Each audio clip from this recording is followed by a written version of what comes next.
Saya tapi ingin mengaku dengan segala kerendahan hati bahwa saya tidak sepintar teman-teman Winsuka. Mereka tahu kapan waktu yang pas, yaitu menunggu Jokowi turun dari istana. Menurut perspektif saya mengakui bahwa saya 3 kali kalah, bukan 2 kali, 3 kali. 1 menjadi pemohon, kedua menjadi ahli Profesor Effendi Ghazali, ketiga menjadi kuasa hukum dari Bang Rizal Ramli. Ketiga-tiganya kalah untuk pasal ambang batas pencalonan presiden. Nah, dari sini saya mau berangkat menjelaskan bahwa ambang batas pencalonan presiden tidak pernah ada di Undang-Undang Dasar. Pasal 6A ayat 2 Undang-Undang Dasar 1945 tidak pernah menyebutkan itu. Bahkan tidak pernah dibahas angka 20% atau 25% dalam pembahasan perubahan Undang-Undang Dasar 1945. Pasal 6A ayat 2 Undang-Undang Dasar itu persisnya berbunyi seperti ini.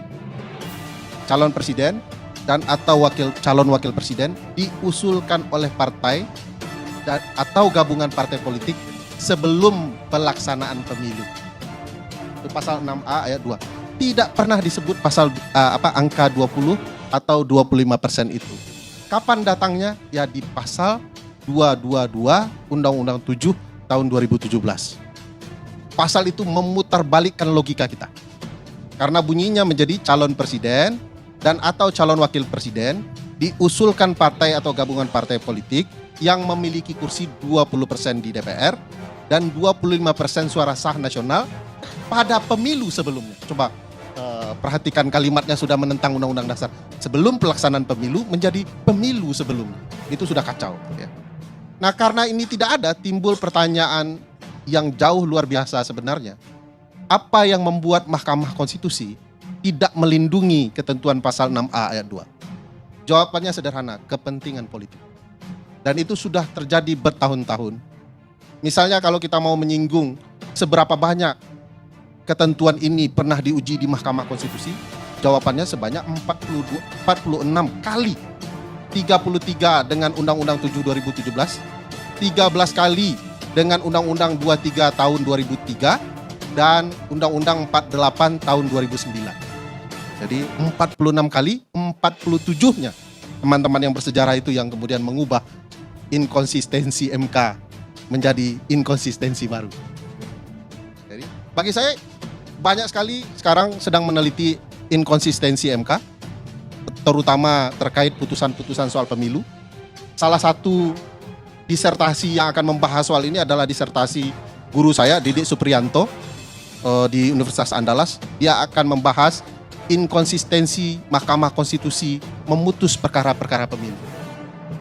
Jadi kan kita heran dengan inkonsistensi ini. 46 kali dikatakan ini adalah konstitusional, pasal 222 ini, ambang batas pencalonan ini. Padahal bunyinya jelas-jelas berbeda. Kalau Prof. Effendi Ghazali ingat momen kita kalah di Mahkamah Konstitusi, kita itu pernah menyandingkan pasal 6A ayat 2 bunyinya dan pasal 222 Undang-Undang Pemilu di hadapan Majelis Hakim Konstitusi. Kami kurang lebih menyatakan, kalau dilihat di hadapan kita dua bunyi pasal ini, siapapun yang bisa membaca pasti menyatakan berbeda. Tidak mungkin ada nilai yang sama terhadap dua pasal ini. MK kemudian, sekali lagi, selalu membahas apa yang disebut open legal policy. Apa itu open legal policy? Kebijakan hukum terbuka.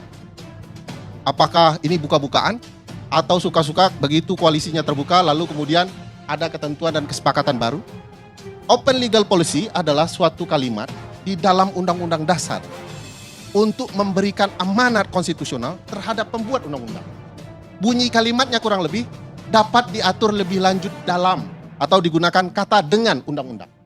Jadi kalau Undang-Undang Dasar memerintahkan dapat diatur lebih lanjut dengan atau dalam undang-undang, itulah kalimat open legal policy. Untuk ketentuan pengusulan calon presiden sama sekali tidak diberikan amanat oleh Undang-Undang Dasar untuk menjadi open legal policy. Dari mana datang logika MK bahwa ini adalah open legal policy? Menurut Mahkamah Konstitusi dalam berbagai putusannya, MK menggunakan ketentuan pasal 6A ayat 5 Undang-Undang Dasar yang mengatakan tata cara pelaksanaan pemilihan presiden, pemilihan umum diatur lebih lanjut dengan undang-undang. Pak Datuk Karni paham betul. Kata dengan itu maksudnya undang-undang khusus. Jadi harus undang-undang khusus pemilu. Kalau kata dalam undang-undang, artinya boleh di undang manapun asal diatur. Nah ini problematika. MK silap menggunakan konsep open legal policy karena pasal 6A ayat 5 itu mengatakan tata cara pelaksanaan. Bukan bagaimana mengusulkan calon. Jadi pasal yang dibahas lain, yang dimaknai lain. Benar, saya mau nanya aja. Silapnya 46 kali, itu bukan silap. Saya tidak tahu itu terpleset berkali-kali lah gitu ya. Nah ini problematika MK soal open legal policy dan lain-lainnya ini. Nah menurut saya di sini pula pintarnya teman-teman. Mereka kalau saya simak isi permohonannya, mereka mengatakan bahwa ada putusan MK 5152 PUU 7 Romawi tahun 2008 yang menyatakan bahwa open legal policy itu bisa kemudian dibahas lagi konstitusionalitasnya kalau dia melanggar moralitas. Sayangnya MK tidak cerita pelanggaran moral apa saja yang terjadi soal ambang batas selama ini. Di Amerika itu terbuka saja siapa yang mau jadi calon presiden. Bahkan di pasal 2 ayat 1 angka 5 undang-undang dasarnya atau konstitusinya disebutkan hanya ada 3 pola saja. 1, natural born citizen, jadi dia sejak lahir adalah warga negara Amerika. Kedua, 35 tahun berdasarkan konstitusinya, tidak berdasarkan putusan MK. Ketiga, 14 tahun menjadi penduduk, jadi tinggal di Amerika, stay-nya 14 tahun. Jangan nanti seperti pilkada kita, dia tidak tinggal di daerah, tiba-tiba pulang, tiba-tiba menjadi calon. Nah, sudah digagas oleh konstitusi Amerika. Itu bebas saja, semua orang punya hak yang sama kalau dia memenuhi 3 hal itu. Bahkan kalaupun dia bukan orang terpandang, bukan orang partai politik, artis sekalipun, tidak dihalangi.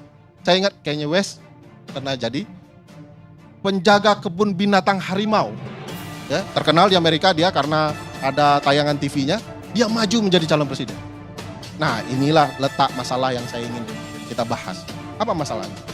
Dengan ruang seperti ini, perjuangan konstitusional bertahun-tahun, 20 tahun lebih perjuangan ini, bahkan tadi Pak Datuk menyampaikan Bang Rizal Ramli harus mendahului kita dulu baru kabar bahagia ini kita dengarkan. Saya tidak tahu apakah ini doa-doa beliau di surga atau tidak. Bang Faisal Basri juga pejuang yang sama. Satu kelompok pengujian dengan saya, sama-sama kalah kami. Nah, saya tidak tahu, tapi ini keterbukaan ini bukan tidak mungkin membawa masalah baru. Dengan terbukanya proses pencalonan ini juga terbuka bagi dinasti Presiden Joko Widodo. Mas Gibran yang tidak ada partai, sekarang sudah ada ya kabar-kabarnya. Juga akan potensial dengan mudah mengajukan diri menjadi calon presiden. Nah, apakah ini dilarang? Secara konstitusional tidak dilarang. Itu pula adab demokrasi. Sudah disakiti, yang menyakiti tetap diberi ruang. Ini harus jadi pembelajaran bagi keluarga Pak Joko Widodo bahwa sesakit apapun Anda buat konstitusi, konstitusi masih membuka jalan bagi keluarga Anda. Karena itu hak konstitusional keluarga Anda. Tapi yang Anda sering lakukan adalah melanggar hak konstitusional, terutama di Mahkamah Konstitusi.